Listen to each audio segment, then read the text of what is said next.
right, Scott, one of my favorite questions. Influencers come sometimes in a second, sometimes they come in lifetime. Can you share with us two or three? I know there's probably a lot, but two or three influencers in your life? Sure thing. So first one is my dad. Dad passed at the age of 93. He worked pretty much two jobs his entire life, and even after my mom passed, he went back to work, worked another 17 years as a security guard. So he was like the kind of the kindly old security guard down at the building who, you went down and brought him a cup of coffee and he'd probably talk your head off. That was my dad. But just watching him um, just just do what was necessary day in and day out, to work and take care of himself, take care of us. So that a lot of my work ethic has been informed by that. The That's other, yeah.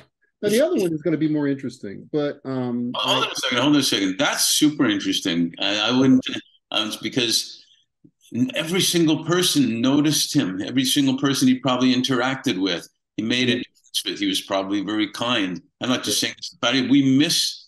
That's so important for people to feel good. yeah. He I remember going down one time where he was working, just to hey dad, how you doing, kind of thing. And we were just standing there talking, and then I heard his radio. Says, "Hang on for a second." The radio went off. He said, "Hey, I got to go help someone get in their car. I'll talk to you later." And off he went. Yeah. And he was super dedicated. Always was. One of those people is very rarely late for things. Very rarely calling out. And so a lot of what I've learned about just showing up, Right. even in this whole quiet quitting, quiet Yeah. resignation, all of that. And I don't begrudge anyone who does what they feel like they need to do for their mental health and stability and whatnot. But I'm going to say it, and I'm going to use his example. If you got to work anyway, why not work where you enjoy, and why not just really just get in there, and mix it up, and then come home. So, No, so it's a brilliant point. If you're there anyway, you're there anyway. Why not? Yeah. love it. Love it. And then I read a story about Richard Branson, who is, of course, multi-billionaire several times over, but he's also dyslexic. And I have a form of reading difficulty that's tied to dyslexia. And Hmm. he didn't let people tell him what business he wanted to be in.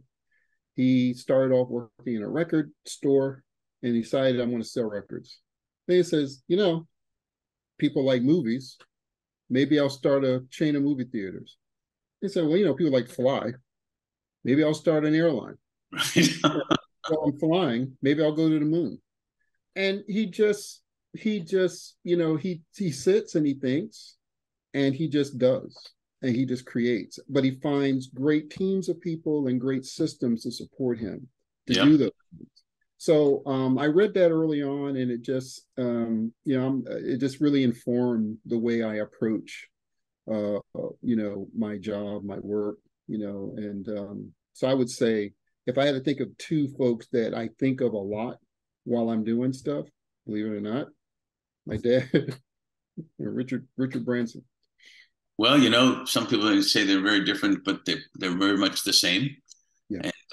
And I spoke to Richard Branson a couple of times. He's not like a friend or anything like that. And the one word that came out in our conversation was, "Why aren't people saying they're proud of where they work anymore?" I yeah. I mean, I listen, and maybe it's my age. I was 4 years old when Dr. Martin Luther King was assassinated, and I am still old enough to have been in a state that had segregated schools by the time I started in the first or second grade. So I've been around for a bit.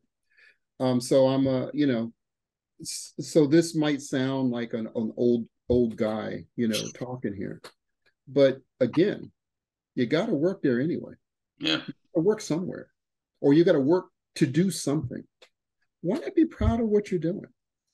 Why not? Why Yeah. not? And then why not find ways to feel good about where you're choosing to spend 8, 9 hours of your day, especially now with the hybrid work and everybody's at home and this, that, and the third.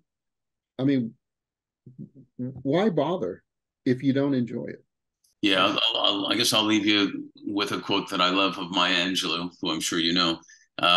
She said, "Most people will forget what you've said, most people forget what you've done, but they will always remember how you made them feel." Absolutely. Absolutely. It's brilliant, and I'm sure your dad did that, and Branson's done it too. So great influencers, and now it's up to us because we influence people all the time. It's up to us to That's choose it. if we want to be negative or positive influence. So let's go for the positive. How about that? Absolutely. Thanks for sharing. Sure thing. Thank you.